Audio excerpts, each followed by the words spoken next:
Welcome to the Whiskey Congress. Honest, open talk dedicated to speaking the truth to those who are open to hearing it. Black, white, right, left. Most importantly, honest, bold, and fueled by good whiskey. In Whiskey Veritas, we are Whiskey Congress. Join the evolution.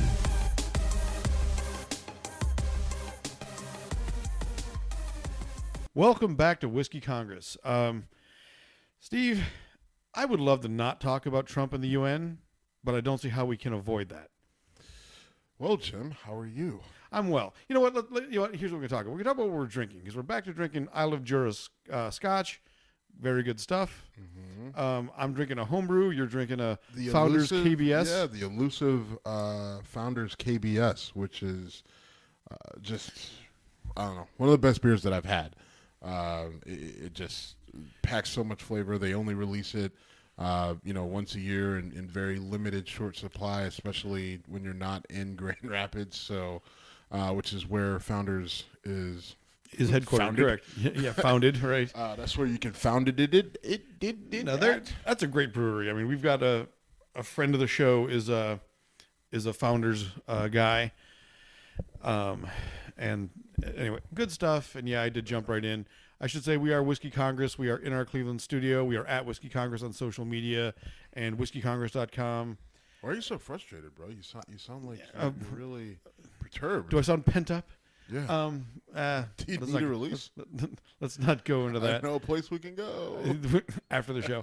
All right. But seriously, so here's why I'm frustrated. I took one for the team today, and I spent 42 minutes of my life watching the entirety of Trump's speech to the UN. And literally, he started with, since Election Day, our economy is doing great. Unemployment is at the lowest. Our stock exchange is an all-time high. And we're going to spend $700 billion this year to make sure our military is the strongest military ever. That's a campaign speech in front of the UN. He then went on to call out specifically North Korea, Iran, and Venezuela, threatening military intervention if needed, saying that it's his job to take care of his country. Excuse me. Take care of his country first, just like it's all of your jobs, referring to the rest of the assembly. In his criticisms of North Korea, he referred to Kim Jong Un as Rocket Man, which is silly. For Mr. Don't Call Names, that's goofy. All right. You can find it funny. Find it funny. I'm all for funny. I think, here's my issue. I think, when we're talking about adult issues that are affecting the world, that are impacting our world, our national security, or we're talking about the various leaders in our country, or just in general, around the world, right? Okay. The name calling thing it irks me. It always has from the time I was a kid. Maybe it's because I got called names as a kid. I just think it's bad form. Now, when I read that Donald Trump called Kim Jong Un Rocket Man, I'm sorry, I couldn't help but laugh. Because it was. Now, did you think of Elton John, or did you think of the movie The Rock? No, that's you. You're the Rocket Man. Right. No, I actually thought of just so many episodes of South Park of them making fun of Kim Jong Un, and then just picturing him like riding a rocket through the sky. So you picture like Dr. Strangelove, him on a rocket. Woo! Yeah, pretty much. That's a strange reference for people your age and my age even. But either way, so I don't know. I thought it was a funny reference.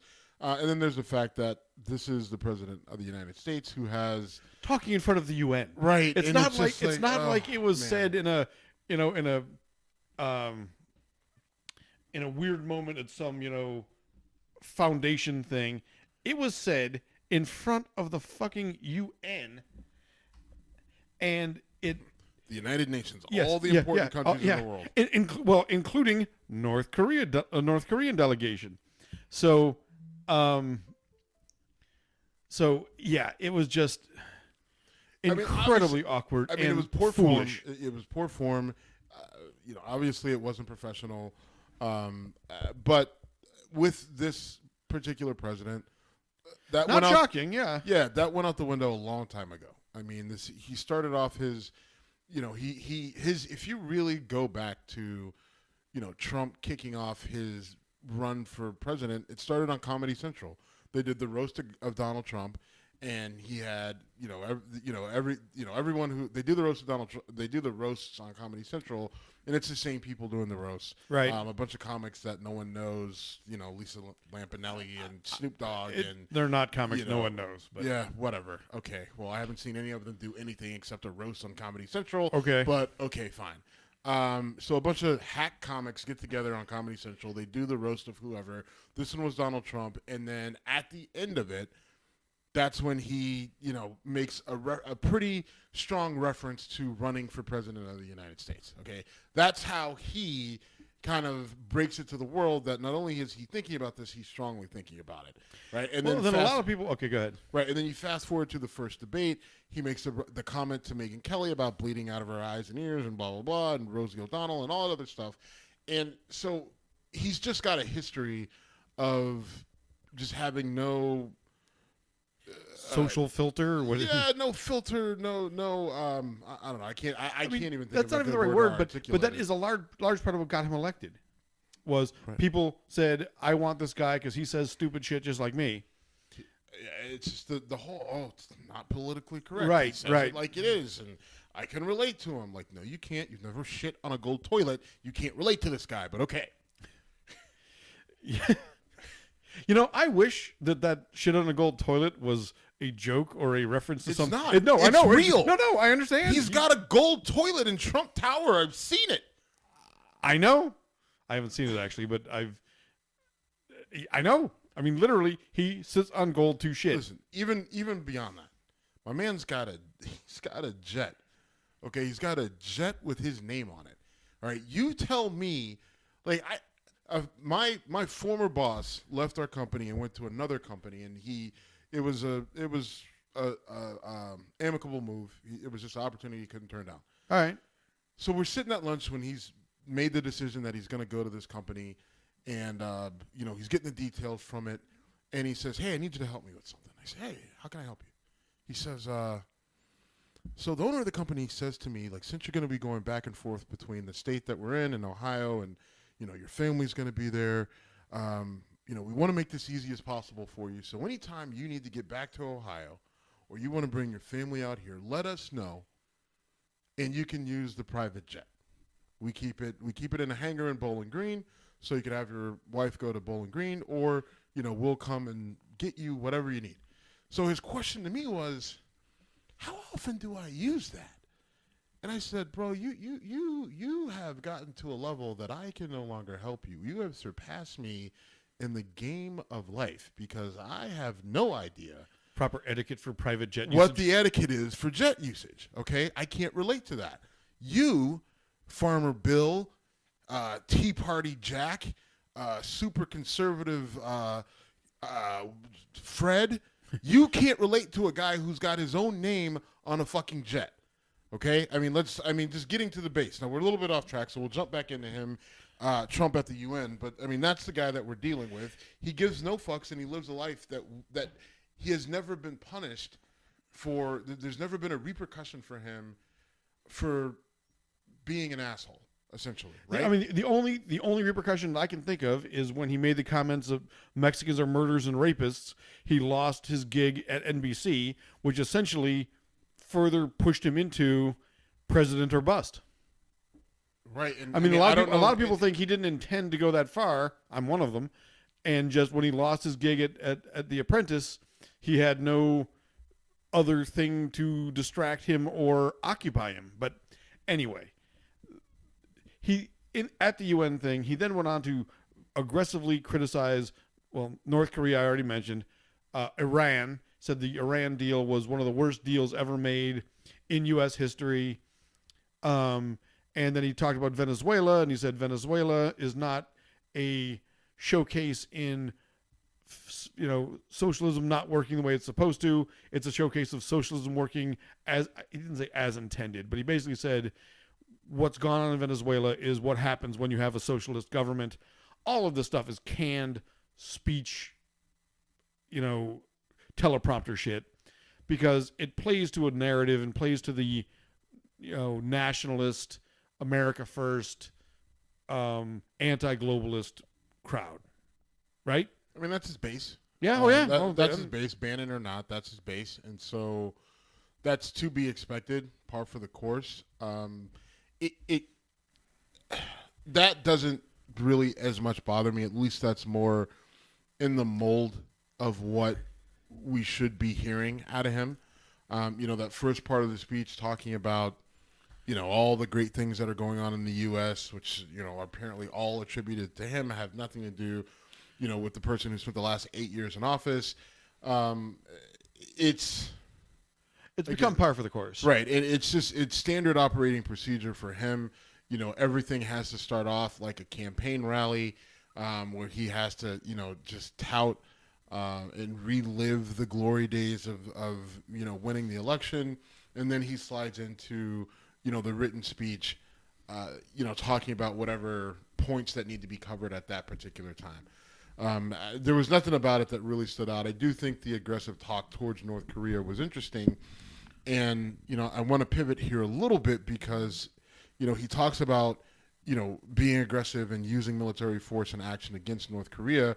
But, what we're seeing right now is what you and I have talked about many times, especially recently, is the aggressive sanctioning of not only North Korea, but going after and threatening other countries and threatening to sanction them as well for their support of North Korea, or if they support North Korea, which I believe that state diplomatic action is the way that you have to approach this. And I know that you disagree because he's got all the resources to himself. There's the black market.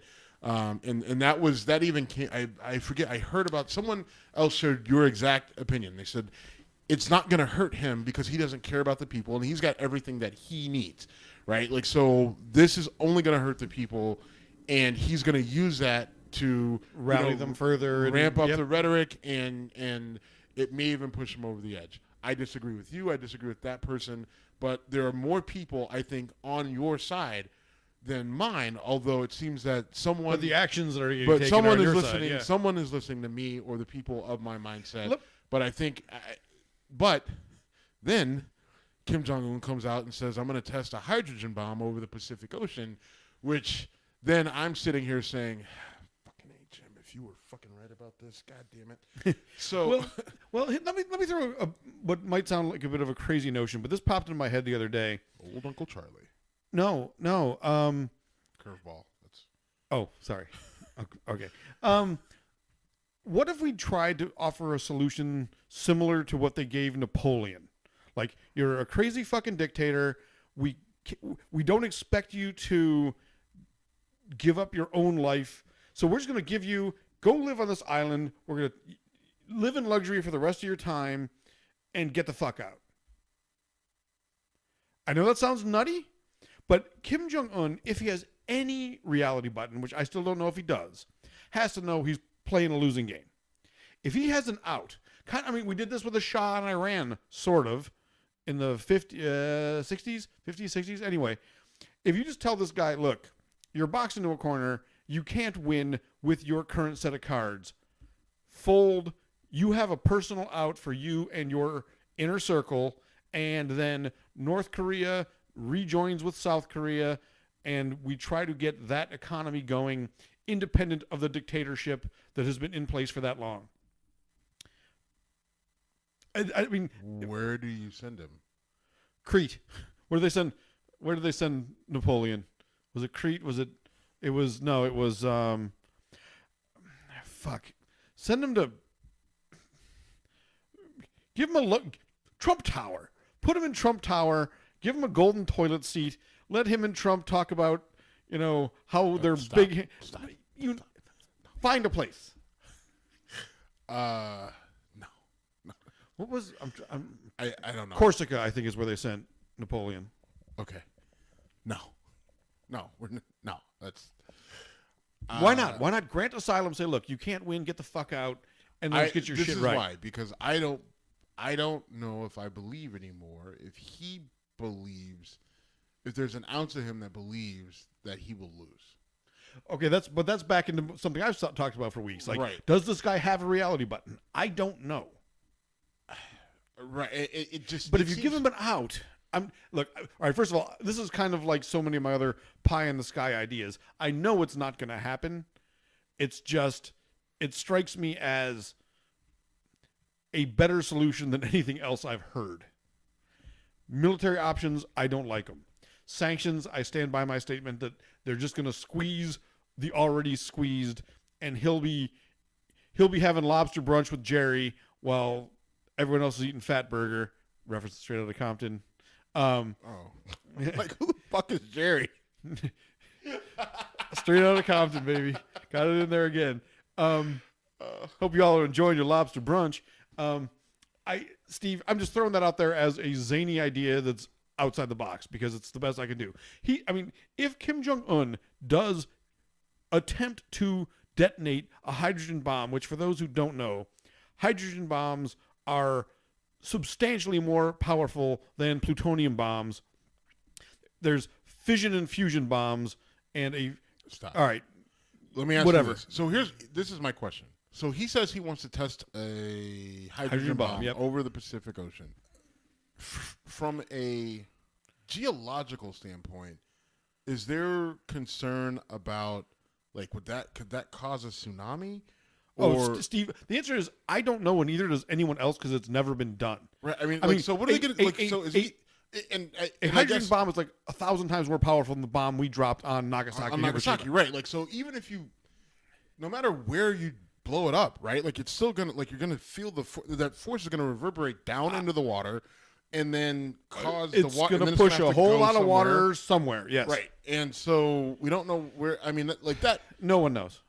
Oh, man, and the truth is, so my question is, what is our response then, right? Because as soon as he does that, even though the bomb isn't aimed anywhere specific, right? I mean, like, just the repercussions. I mean, that could theoretically wipe out Guam. The impact it could have to Hawaii. Let me try to put it in a narrative because I think it answers itself. If I tell you I've got all these guns and I'm going to prove it to you, and I start shooting towards your house, you have no choice but to shoot back. I'm telling you I'm armed. I'm telling you I'm calling you the enemy. I'm telling you that I've got these big guns, and I'm going to shoot them near you, and here I am blazing away. How do you treat me as anything other than an active hostile threat?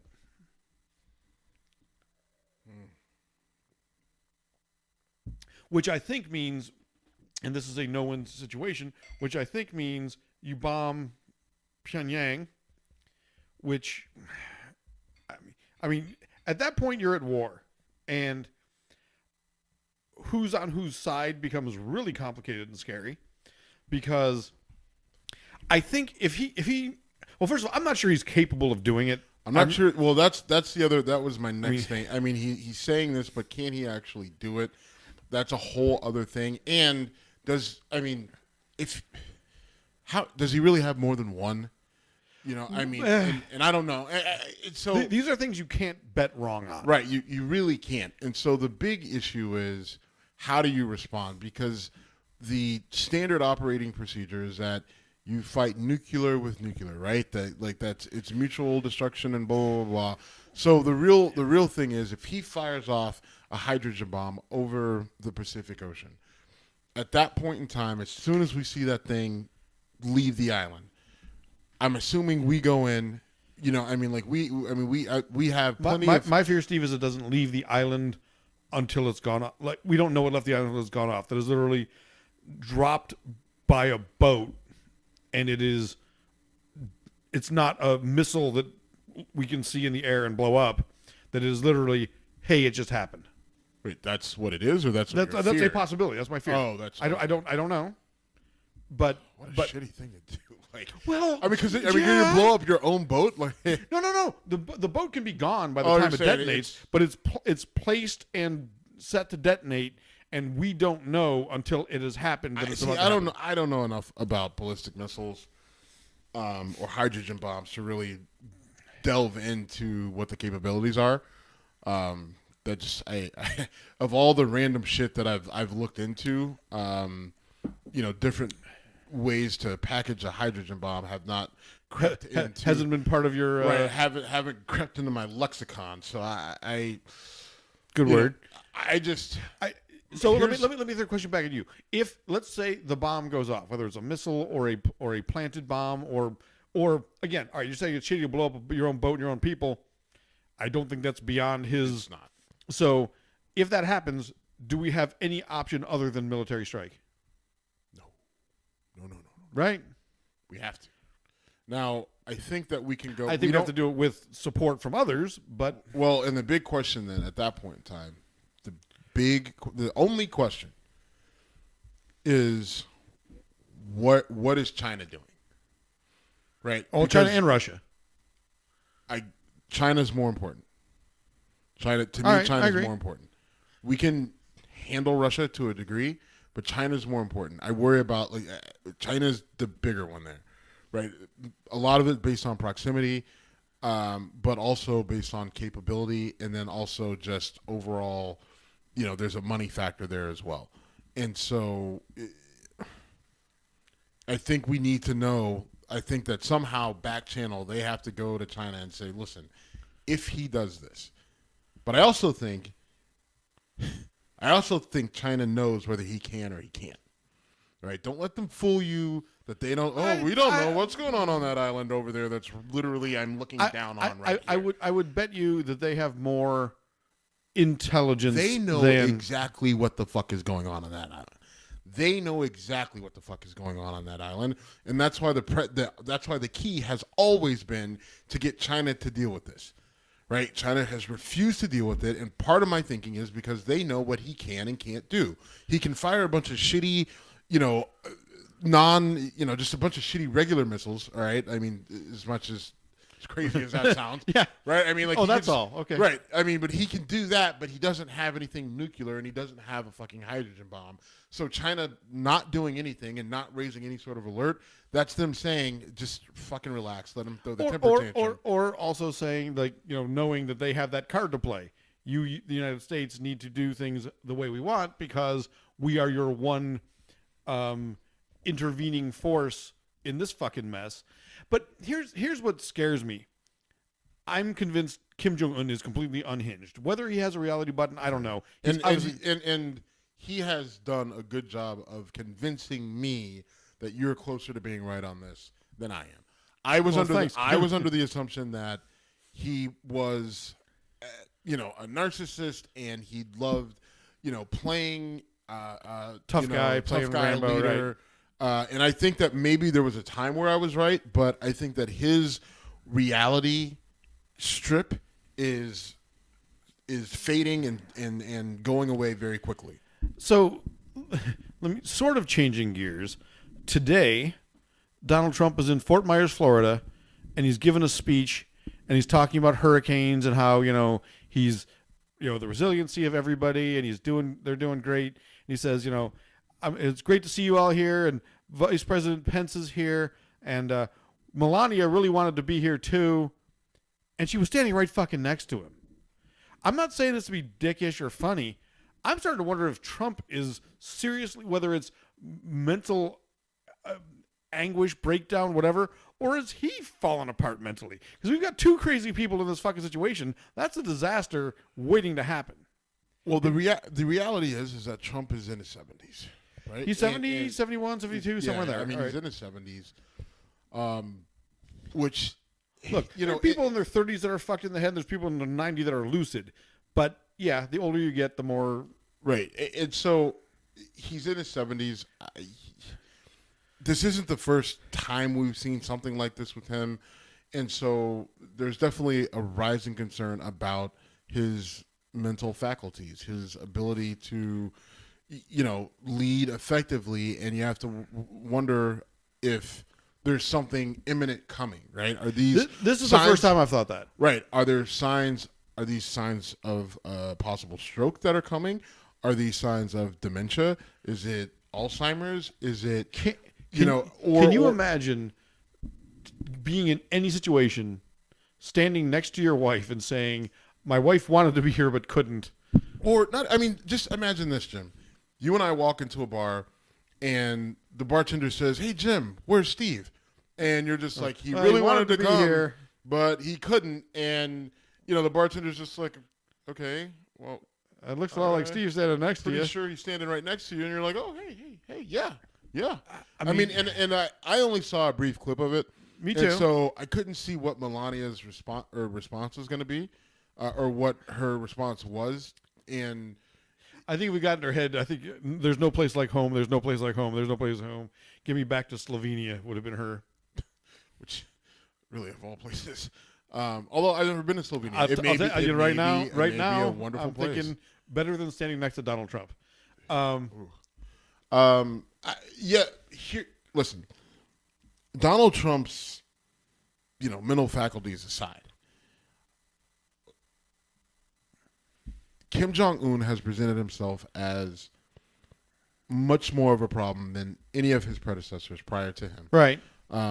Because the North Korean Kim family have been kind of annoying thorns in the side of the U.S. for 60 years. Yeah. 60 years. And they've always, talked a big game, but typically they talk that game and then we ease up some sanctions. We allow more food into the country for the people, and they typically quiet down, and, you don't hear from them again for a decade. This Kim he's devolving at a much faster rate than any of his predecessors, and he's a young man. Yeah. And so that's what's scary. It'd be different if he were older. Then we would be having the same conversation about him as we're having about Trump. Is it dementia? Is it Alzheimer's? Is he just becoming crazy in his old age? But this kid is younger than I am by a couple years, yeah. By a few. I think he's like in his early 30s. I think he's early 30s. Right. And so, I mean, what's scary about it is you can't blame it on those things. Now we're just talking about a kid who's delusional. Right. And that's terrifying, and it's not getting better, it's getting worse. And he did call Trump a dotard, by the way. Which is awesome. Which I don't know what a dotard is. So I do. Of course you do. It's a I had much more time on my hands lately. So it's a translation from Korean. It basically means a doddering old fool. So okay, it's actually pretty accurate, but okay. Yeah. So basically, it means an out of touch old man, and it opposed to an out of touch insane young man. Yeah. Right. Well, right. Got it. But the problem is when you have two. So look, dating back to the George W. Bush Axis of Evil speech, which I think was a catastrophically foolish thing by a really bad president. At least in that case, you were dealing with a guy who knew that he had to listen to other people, meaning George W. Bush. Follow it with Obama. Obama was, again, like him or not, kept his cool under damn near every situation. He didn't always do things people liked, but he kept his cool, and he generally said the right things on the international stage. He made lots of mistakes, I think, in the international affairs, decisions in the Middle East and whatever, but he didn't say and do crazy shit. And I never thought he could get baited into doing something impulsive. Right now, we've got two people who I believe, if you overcooked or in this case, undercooked their steak, might order an execution. And I mean that in the sense of causing world havoc because some minor slight offended them. And they're pushing each other's buttons. I did read a crazy story about Kim Jong Un and the way he's ordered the executions of people that have slighted him or he felt that were enemies, like or you were trying to plot against him, whatever. Yeah, there was a horrible one where there was a band who I don't know played like a musical band that. I forget what they had done. Like they had played. It was either the type of music they played or something. I think they had a party. I guess there's a big no pornography thing in North Korea, which reason number 7. Not to I could never. Yeah, right. But I guess he took each member of the band strapped them to anti-aircraft guns, and then fired the guns. The guns go off. Anti-aircraft missiles. It's a missile, right? Is obviously a big, huge thing. They fire them off. The people basically are ripped apart instantly.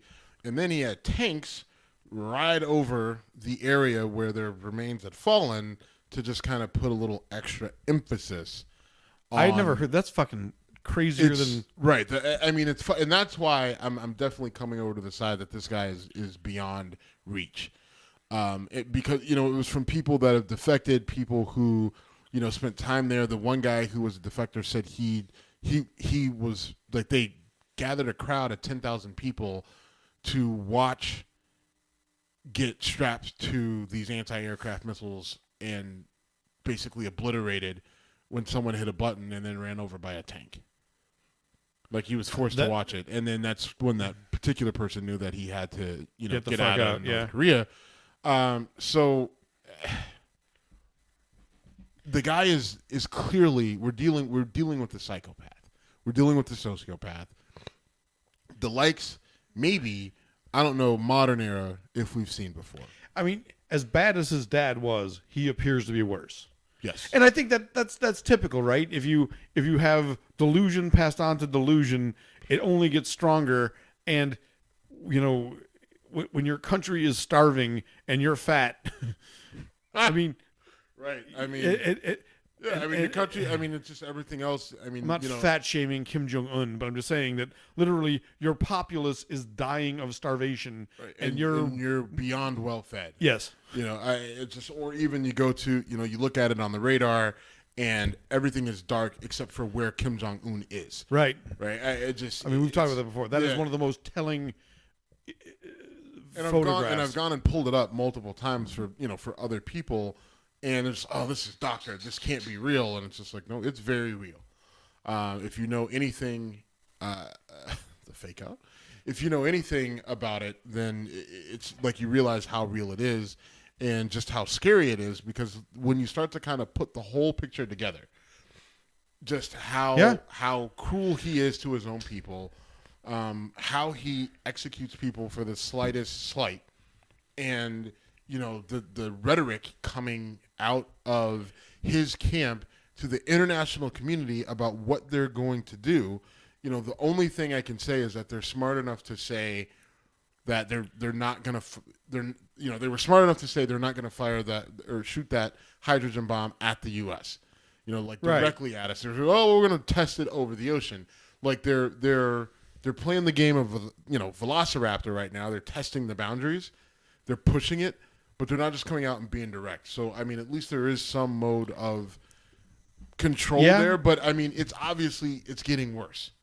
And the only hope is just that he's just delusional. He's just insane.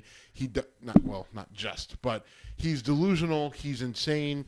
But and hopefully more of this is about pushing Trump's buttons and pissing Trump off because he knows that he can, and maybe instilling. So part of his ability to maintain power is probably, maintaining fear amongst his own people.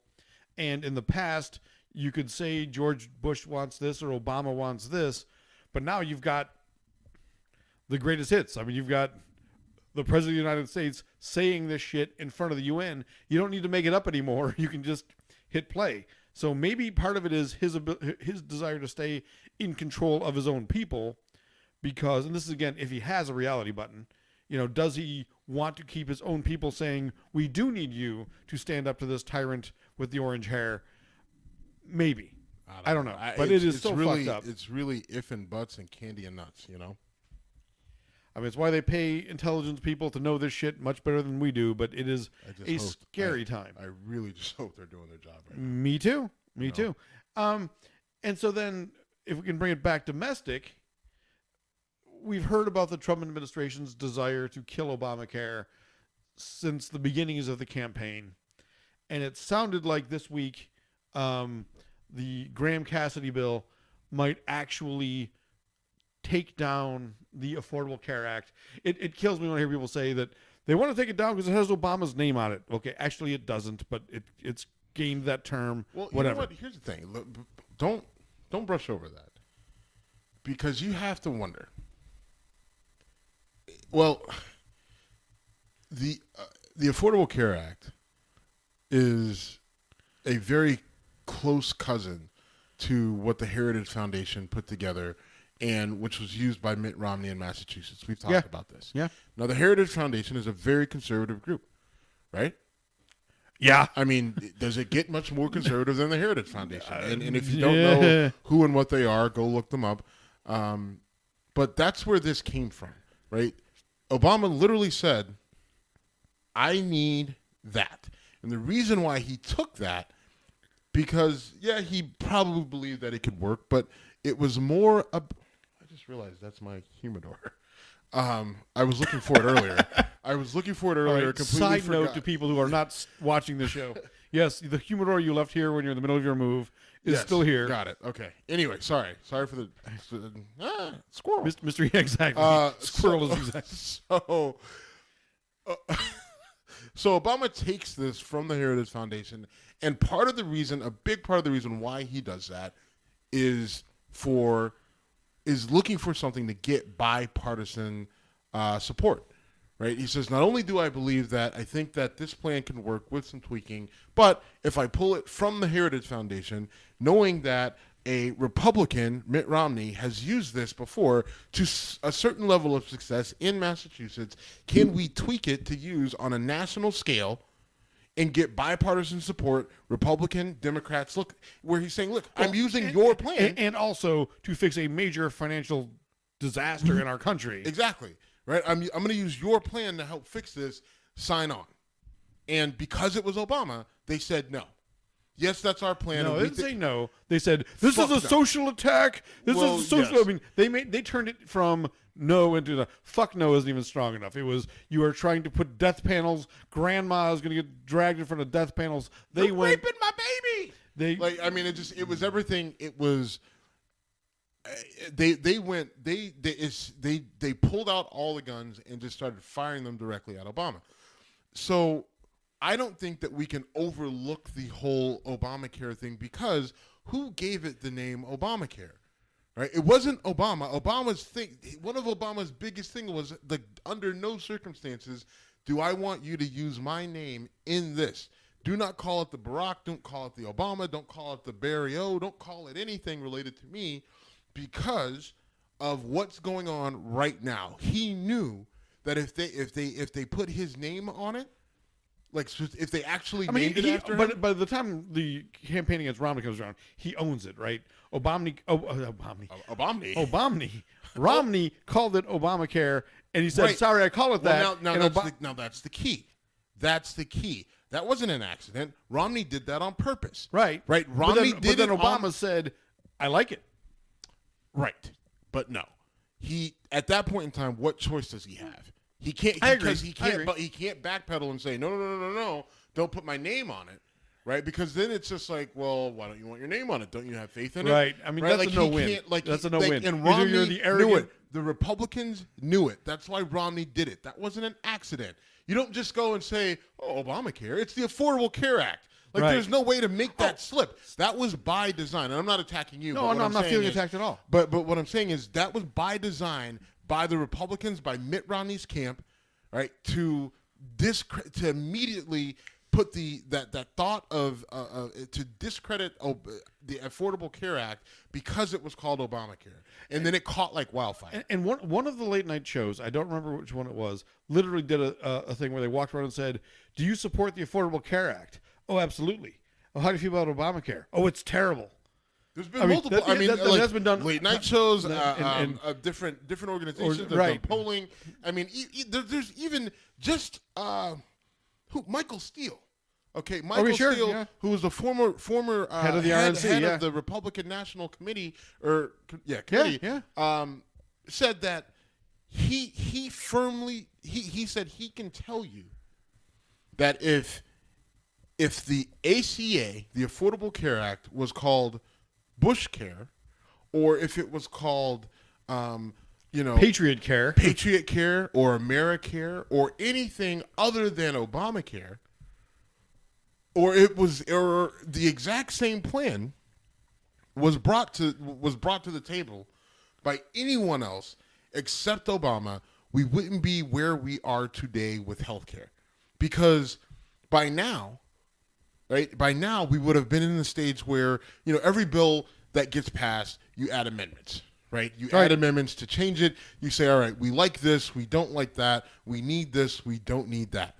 And that's where we would be with it. Like, we haven't done any amendments with the Affordable Care Act because they've been too busy talking about tearing it down. Right, they've been too busy tearing it down. But they also have come up with absolutely nothing to replace it. And everything that they're doing right now is a rush job, just doing it just to do it, right? So they're just saying, okay, look at it, rip it apart, and whatever. Like, if we just rip a bunch of limbs off of it, then we still have a tree that you can call, a healthcare bill, and we can submit that, and hopefully everybody will sign on. And a lot of it comes down to as unpopular as Obamacare was when it got pushed through from a theoretical standpoint. Once it got implemented, a lot of people benefited from it. Now, I'm not saying it's not a flawed bill.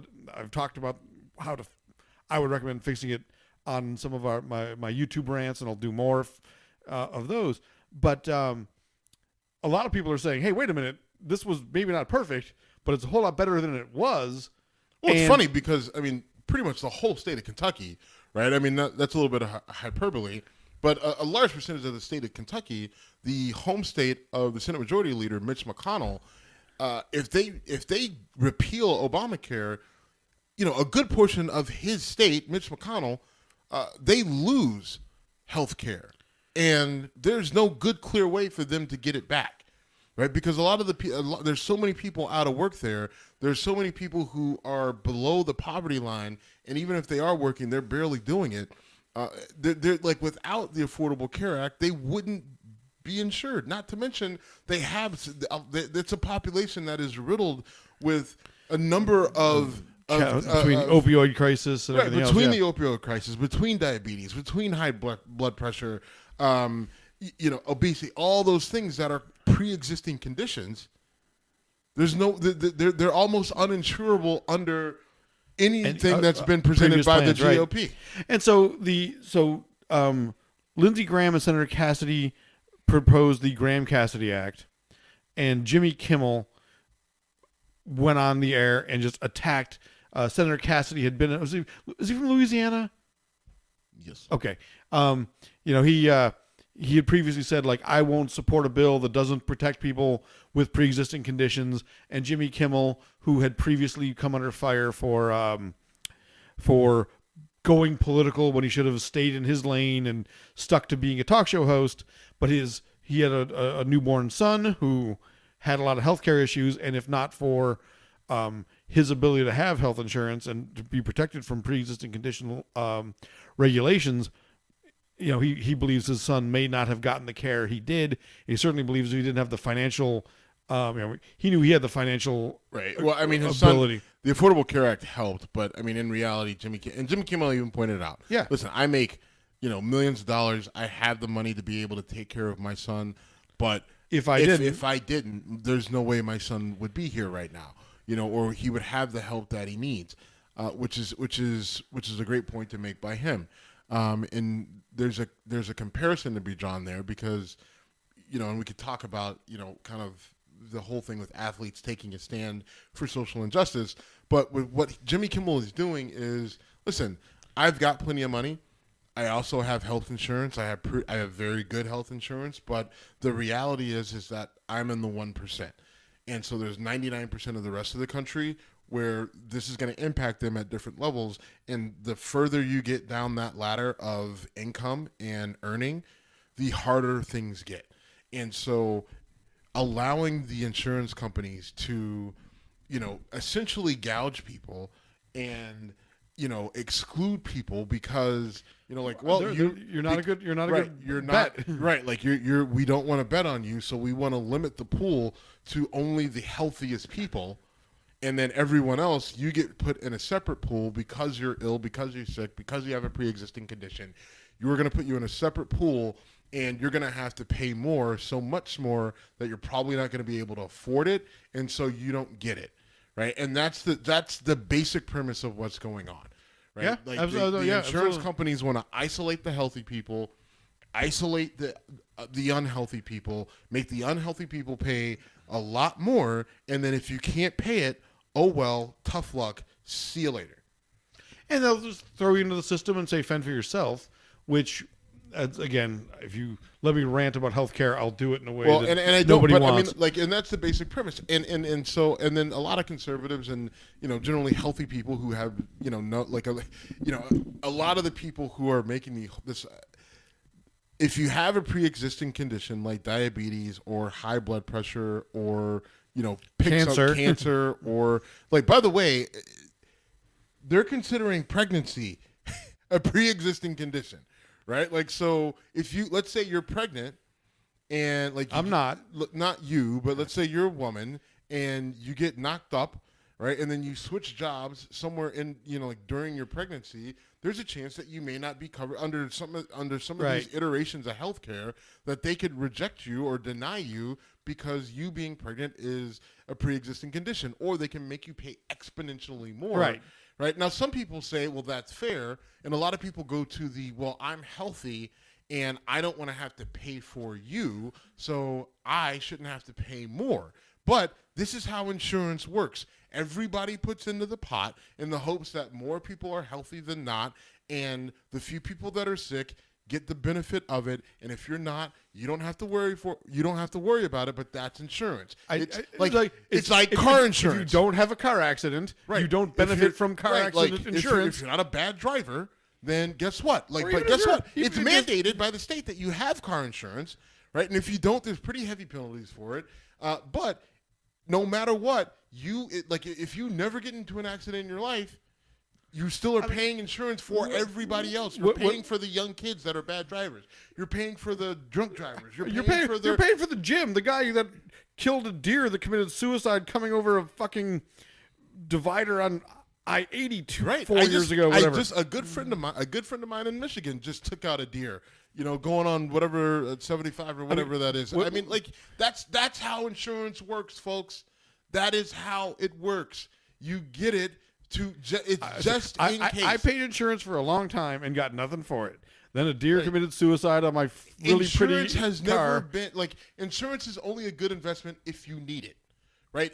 Other than that, but it only works as an investment if you all put in and say, in the unlikely event that I'm that person, I will be saved from this, and I'm willing to take the responsibility, pay the price, whatever. Right, and then people are bitching. They're just like, oh, well, I mean, if I don't want it, then I shouldn't have to pay for it. Like, guess what? If you don't want car insurance, then your only fucking option is to not have a car. Right?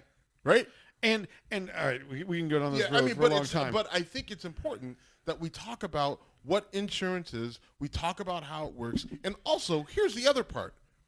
The Affordable Care Act isn't health care.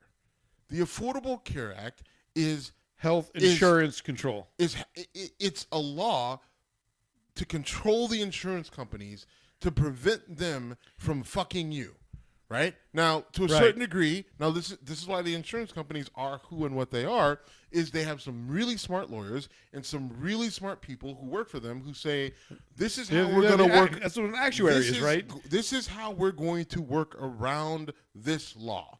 Right, we're still we can't fuck them the way we used to fuck them, so we're gonna have to find a new way to fuck them, and they did a really good job of figuring it out, right? So as pissed off as everybody wants to be at Obama and Obamacare or the Affordable Care Act, in reality, everyone should be targeting their missiles at the fucking insurance companies, because the insurance companies are the ones who are saying, you know what, we're just actually gonna charge you more because we don't like this law.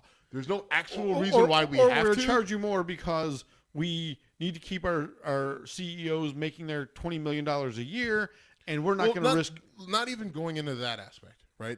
The insurance companies looked at it and said, all right, bottom line. We want to stay profitable, bottom line, fuck you. There's a chance that we can make less money if we have to insure more people and we don't have to charge them more. So what we'll do is, fine, we'll insure you if you have a pre-existing condition, but this is how we're going to work our way around it. We're going to, and the insurance companies did this on purpose, right? They did this on purpose, where they said, all right, not only are we fine, you're going to make us You're going to make us actually take care of the people we're getting paid to take care of. You're going to make us take care of people with pre-existing conditions. Okay, fine. Then those places where there are a lot of people with pre-existing conditions, or there's not a big enough population to balance things out, we're just going to pull out. Yep. We're just going to pull out. Right? Now, will we lose money if we stay? No, not necessarily. But we're going to pull out. Right? And we're going to pull out of other markets, and we're going to say that we're losing money when in reality they're making money. They're still making a profit, but the profit that they're making isn't as big. Right? So then health and health insurance and health care becomes about profit margins. Right? And 100% it's about. Well, that's, you know what I mean? Yeah, but that's that creates that cage, yes. Right? Like, I mean, so now you have health care and health insurance that's about profit margins, and that's how and that's how the insurance companies make their decisions, right? But everyone, all of the Trumpians and the conservatives, the GOP, they want to get pissed off at everybody, right? It's Obama's fault. It's the ACA's fault. It's the left. It's the Democrats. It's socialism. It's Bernie. It's blah, blah, blah, blah. No, it's Obama's fault. But it's Obama's fault. Right. But so the Graham-Cassidy bill looked like it might do what they've been talking about for months and actually repeal and replace Obamacare. And Jimmy Kimmel had his back and forth with Senator Cassidy. And then Mitch McConnell said he will not put it to a vote unless they have the votes or nearly have the votes. And once again, John McCain jumped in and said, nope. Not going to do it. I love John McCain. Well, you know what? I've been a John McCain guy. I mean, I didn't vote for him, but you know, I've always respected and liked John McCain. John McCain, there was concern because Lindsey Graham and John McCain are very close. Lindsey Graham is extremely close. Lindsey Graham is a co-sponsor of the Graham-Cassidy bill. His name is on it, and so people thought that, you know, McCain would definitely go and support his friend. Yeah, and it was a concern. Like I was telling you earlier. When I heard that Lindsey Graham was on, I'm like, "Fuck, we lost that one." Yeah, I mean, I heard earlier there was a congressman, I forget where he was from, who said it was a Democratic congressman who said, you know, the same thing that you said, that with Lindsey Graham's name on it, it's hard to see John McCain doing the same thing he did last time with the dramatic thumbs down, you know.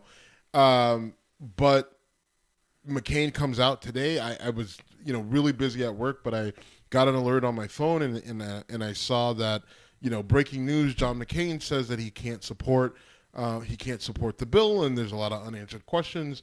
And I actually retweeted John McCain's tweet, because that's actually how he put it out, was via a tweet. I retweeted that on Whiskey Congress, our Twitter page, just because I thought that was a pretty big moment. And so it looks like, you know, with McCain not supporting it, and pretty much the same people who weren't supporting it before aren't supporting it now, then you have to wonder, what does Mitch McConnell say? Okay, well, I'm not doing this. And this is something you talked about a couple weeks ago when you said there are so few days left in session for them to get this done. So they've only got like 6 days left of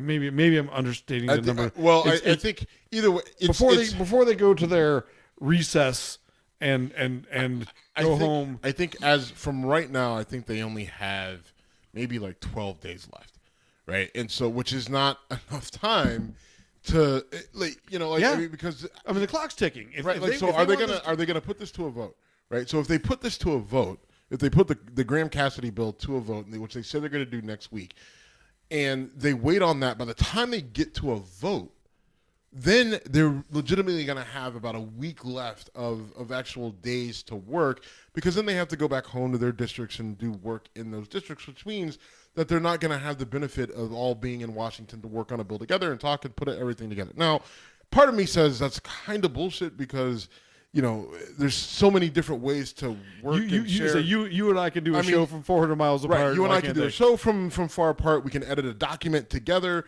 You know, all the different things you can do with technology and communication. Sometimes Congress still works with quill pens and, right. And a lot of ink. It's like, how are you guys like? Why do you guys all have to be in Washington? But and maybe it has something to do with the staffers or whatever. But again, I'm sure it does.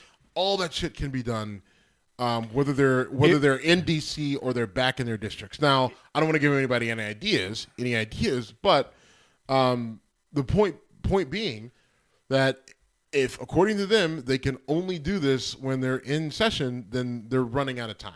They're just about out of time. Like, this is a last-ditch effort, and if, McConnell doesn't put it to vote next week, like he said he was going to do, if they had the votes, then they're essentially out of time to get health care taken care of. Now, listen, Trump's still got another 3 years in office. Yeah? But in reality, 2018 is the reason why they're pushing this is because if by 2018 you don't have the, repeal and replace of Obamacare, you don't have tax reform, you don't have a wall, then essentially you don't have any of the things that you promised that you were going to have on day one. And that's when their fear is that they will start to lose their base.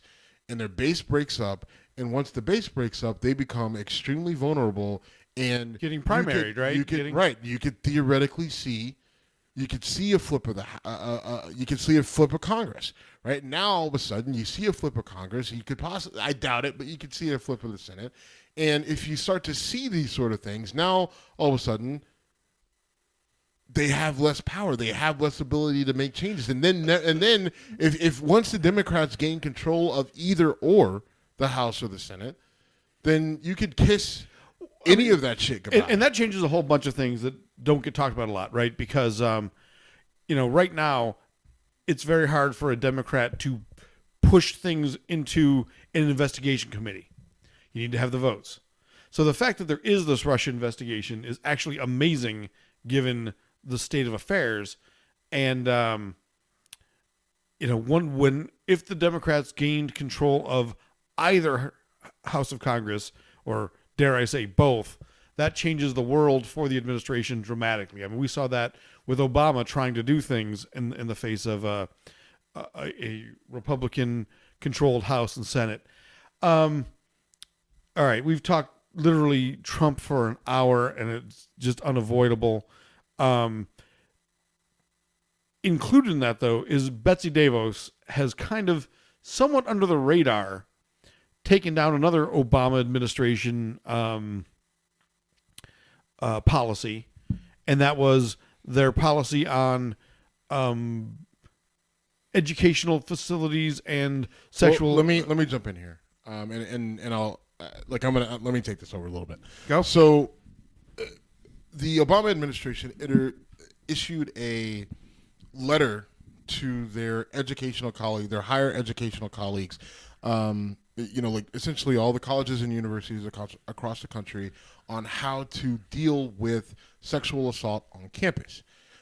In that memo, essentially what they said was, instead of taking a,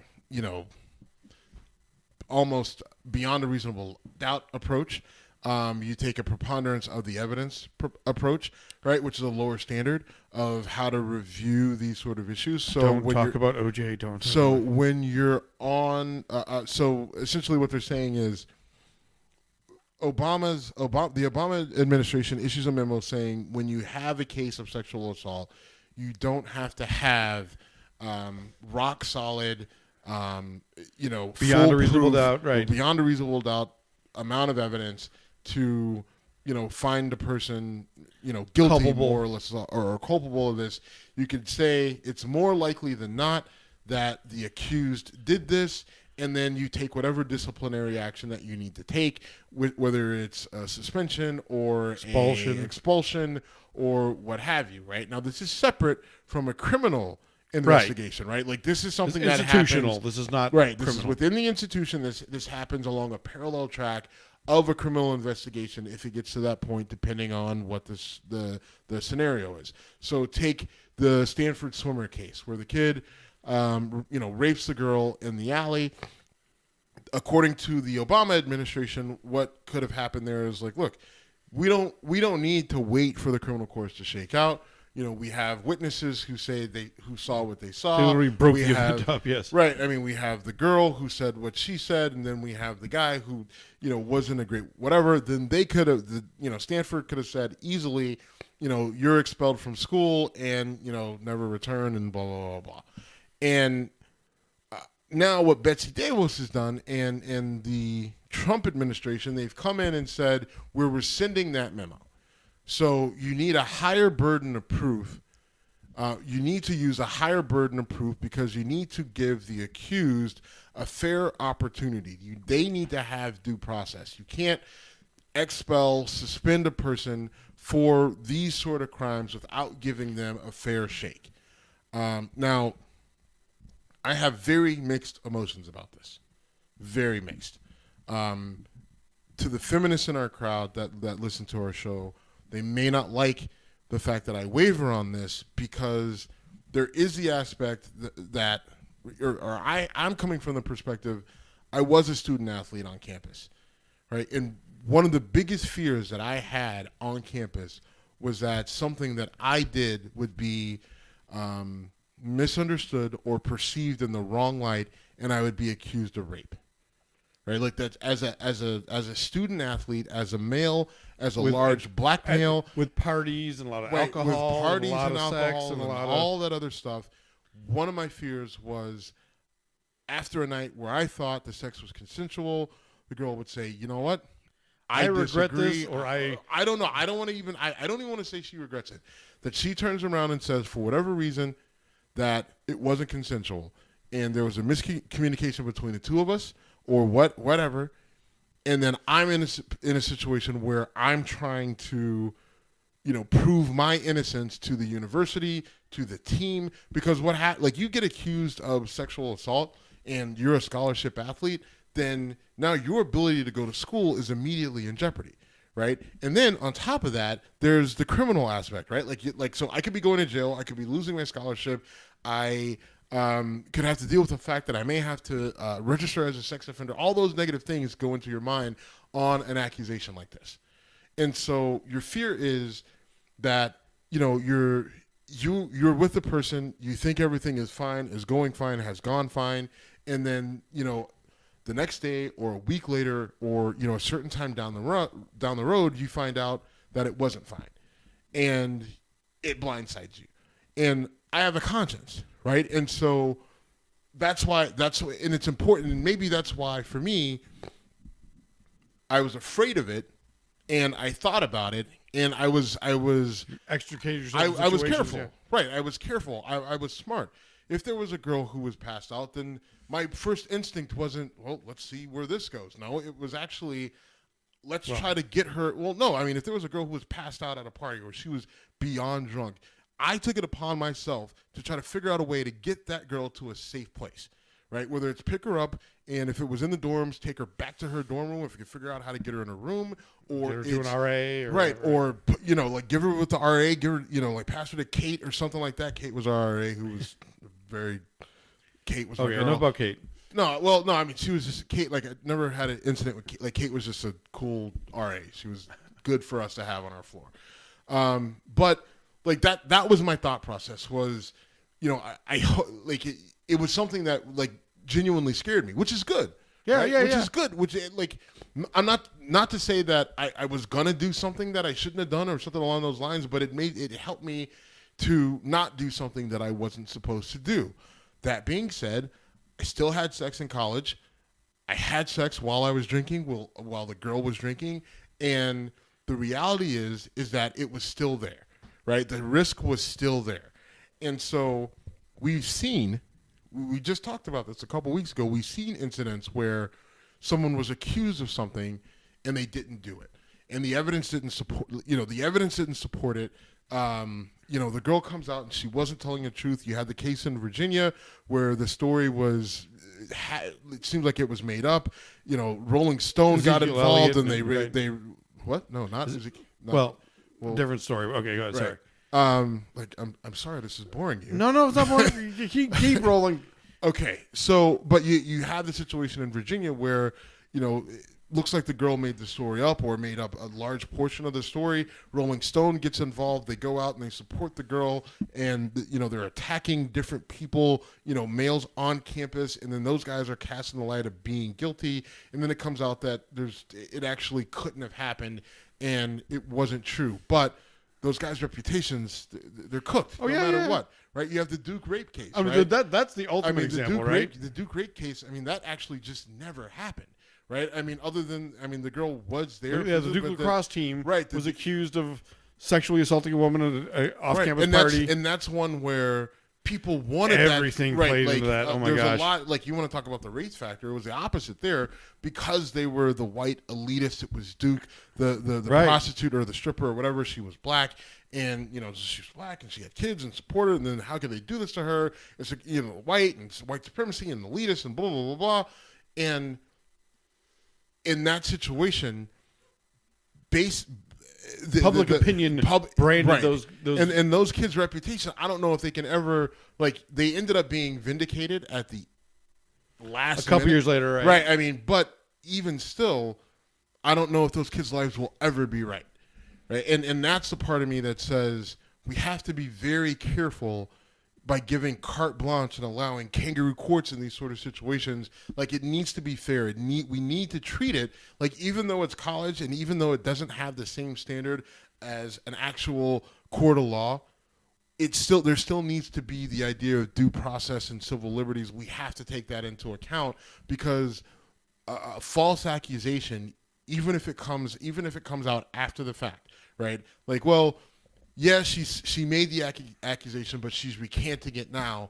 It's too late, right? And if you go through the process of suspending someone or expelling someone, removing their scholarship, then what are the chances? Is the school going to give the kid his scholarship back, or is the next school going to take a chance? Right? Are they going to take a chance on him and say, yeah, well, she recanted, but maybe you said something to her, or maybe somebody else, or whatever. And so it's a dangerous line. It's a very dangerous line. So there are a lot of people who are very upset about this, and the concern is if the schools themselves don't do this the right way, if they begin to go back to taking sexual assaults and sweeping them under the rug, right? Or the situation with the Stanford rape case. Like, that situation was as out in the open as could be, and you had the criminal court, the judge basically sweeps it under the rug by saying, all right, yeah, you're guilty, but since we don't want this to harm you too bad. This could hurt you down the road. Right, this could hurt you down the road. We're going to give you a slap on the wrist, right? Like, and so that's where the advocates on the side of the victims are saying we can't go back there, right? We can't go back there. But I think there has to be some advocacy for the accused, because not every accused person is guilty of a crime or what they're being accused of. Yeah, I hear you. It is a delicate thing. It's a very delicate thing. I will say this, that I want to avoid saying because Betsy DeVos did this or because the Trump official did this, it is wrong or it's whatever. I do, my ears do perk up whenever I hear, this Obama thing is being overturned, because that seems to be modus operandi right now for the Trump administration. It's like, if it has Obama's stamp of approval on it, we will undo it just to rally our base. And that's true. And I think that I fully wholeheartedly agree with that. And I think that's why we have to, we have to talk about this. We have to be ever in an honest, logical way. And we have to look at every single thing that they do. And because the problem is not everything that not everything that the Trump administration does is going to be inherently evil or inherently evil or criminal or by default it's going to be racist or white supremacist or whatever we're throwing out there at them. Right, like some of the things that they do may make sense. We're gonna have to dig through. We're gonna have to shovel a lot of shit to get there. Fair enough, right? And we're not even. We need bigger shovels. We're less than a quarter of the way in, and we are just neck deep in shit that we've shoveled. But this is one that is not necessarily the worst thing that they've done.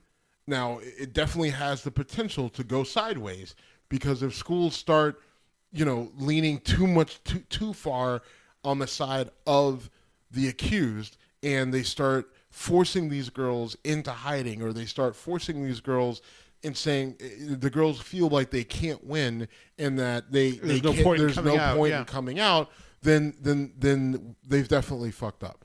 So there has to be we have to hope that they can navigate this the appropriate way, but we can't sacrifice people's lives in terms of the accused because that's not fair either. Are you suggesting we should be logical and take a case-by-case approach and deal with things at an adult level? See, that's crazy. I know. It's madness. It's crazy. It's madness. All right. I wanted one more thing, though. We have talked about Colin Kaepernick and the NFL protests so many times, and I went down the rabbit hole a couple times on Facebook this week, and Stop. No, don't you do the same fucking thing. Don't you lecture me. I don't go that far. You don't know how far I went. I don't go. You don't know how far I went. All right. You're assuming I'm the accused now, and I'm saying you don't know. But so guilty. I am. You don't believe in due process. I am the prosecutor. I am the jury. I am the judge. You are guilty of going too far down the rabbit hole of Facebook idiocy. Objection. Denied. Overruled. Denied. So we've talked about Colin Kaepernick. Sit down, prosecutor. We've talked about Colin Kaepernick. We've talked about the anthem protests. Donald Trump jumped in on this now in a big way. He sure did. Just tonight. You want to do this? Because I don't. You know what? I don't. But I mean, this is. He jumps in and says, and I'm paraphrasing here, that any NFL player that disrespects our flag, those teams should pull that guy off the field, boot him out of the stadium, and say, "You're fired." Right? Like very clever. And actually, that's the part you're not paraphrasing. Right. I did less paraphrasing there than I thought. That's actually pretty accurate or pretty close to what he said. And now, listen, I'll say this: I'm not boycotting the NFL. It's just something that I enjoy a great deal. I understand that for progress there has to be sacrifice. Trust me, I'm a student of the civil rights movement. I get it. But I think for the advancement of colored people, of the things that we need to sacrifice, the NFL, that's not where we're going to make a drastic change, right? Because this is why. This is how the NFL works, okay? If we sacrifice and we say, all right, or if we boycott the NFL, right? Because not everyone's claiming to boycott the NFL, all right? On both sides of this, right? So let's just say all of this boycotting was successful. You do understand that these owners would be annoyed and pissed, but they'll shut it down. The NFL, they'll shut the league down. Trust me, NFL owners, like these guys are billionaires, all right? Yeah. Billionaires by the billions they have. And just owning a team makes you a billionaire because teams exactly. are worth $1 billion. And so they could shut the league down, get rid of all of it. Most of these stadiums are on the cities anyway that they're in.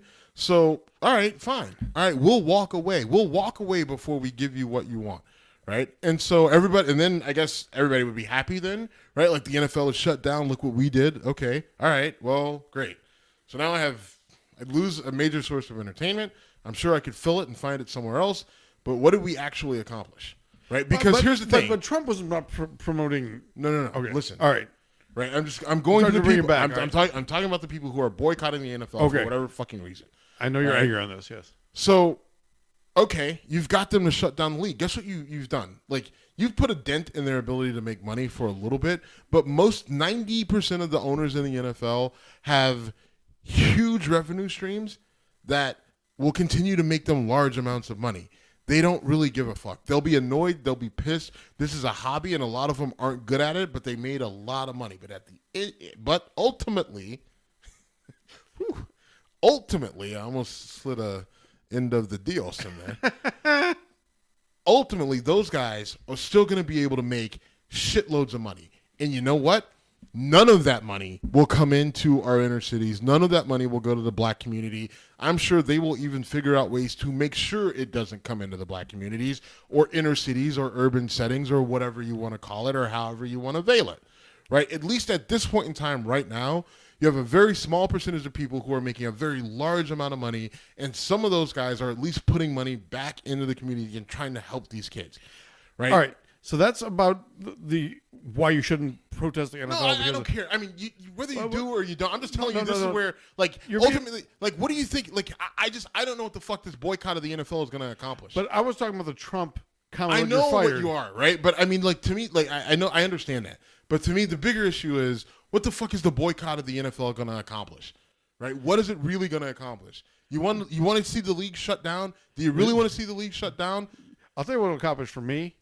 It'll save my liver 14 more weeks of frustration because I'll be going to bars watching my Bills play badly. But we'll both figure out another way to keep drinking. Come on. All right, we'll fill that void. You know what? Fair enough. That void will get filled. I mean, come on. We'll fucking fill it watching ants race. I don't know.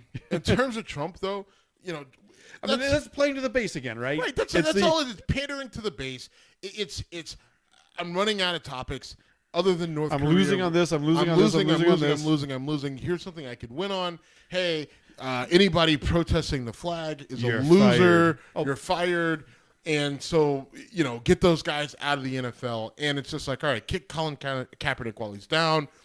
And, you know, I mean, it looks like Colin Kaepernick isn't going to play in the league again, right? We've seen, look how many, like the Indianapolis Colts are playing me and or you at quarterback right now, and Colin Kaepernick is going to be better than Cody Brissett or whatever Jacoby Brissett, whoever the fuck that kid is, right? He's a 17th stringer from the Patriots, right? That Bill Belichick gave up for a sack of peaches that the Colts are now playing, and everyone's just like, oh, look how good he's doing. He threw for 100 yards, right? And could barely hand the ball off to Frank Gore, who's 70 goddamn years old, right? You mean to tell me that the Colts aren't better off with fucking Colin Kaepernick than fucking Jacoby Brissett? Get the fuck out of here. But the kid still sits on the sideline, which means that Colin Kaepernick's not going to play in the NFL again. Is it all because of his protests? I mean, you've gone through this. The protest followed by the other social issues and the other I don't vote. I wore these socks. I wore the Che Guevara T-shirt. I don't know. And, I mean, the kid, I mean, he had some injury issues. He had a decent year his last year, but the team was still fucking terrible. And I just, there's a part of me that something about him rubs me the wrong way in terms of his sincerity with all this. And that'll get me in trouble amongst the black left elite. But there's something about him that rubs me the wrong fucking way, and it's not because of the flag. It's just there's something about him that just isn't genuine to me. And I can point to other guys who I can say, I can get behind that guy 100%. I can get behind this guy 100%, whether they kneel or stand or whatever. But with Colin Kaepernick, I get like his cause I can support, and he's done what we asked him to do, right? Put your money where your mouth is. Yeah, absolutely. He's done that. Right, but there's still something about it to me that I have to wonder if there's a little bit about his whole contract situation where he was just being a little bit bratty, and then he had to figure out a way to not seem bratty, and then he got this. He was able to pull this cause out of his ass to get behind. Well, I mean that's just my open, honest opinion. All right, that's fair. All right, man. We should probably shut this down. We've been going for a while. Shutting it down. All right, we're shutting it down. We're doing it not live. We're not doing it live. We are Whiskey Congress at Whiskey Congress on all social media platforms. You probably know that by now. We are on iTunes, on YouTube. We'll keep it rolling. Thank you very much. Please get on iTunes and give us a rating, give us a comment. We appreciate that very much. Actually, don't. No, you don't want the comments tonight? You know what? I'm in a mood. I'm an ornery. You are actually. I am an ornery son of a bitch right now. I started off good, but now you did. I'm ornery. For rare change, I don't think I caused it. Maybe I did. No, you didn't. Okay, you well, didn't. Nope. How about that? You didn't. All right, I did not get you pissed off this time. I don't even know who did. I think it's the angry emotion from the that angry Disney. emoji in our studio, and the fact that my humidor, or your humidor, has been in my house and our studio. I'm just glad I found it. Oh, okay. Because I genuinely was looking for it earlier, like tonight. And that's hilarious to me, by the way. You look right. I was looking for it before, like I went on that road trip. I was gone, Monday through Thursday or whatever, and and it was more just of a counting sort of thing. Like, where the fuck is my third humidor? And I look over and I'm like, son of a bitch, it's at Jim's house. Right here. So All right, let's see what's in there. Maybe we'll go smoke one of them. Is there anything? I don't know. We'll find out. To be continued on the next show. There's your tease. That's where we are out. All right. Good night.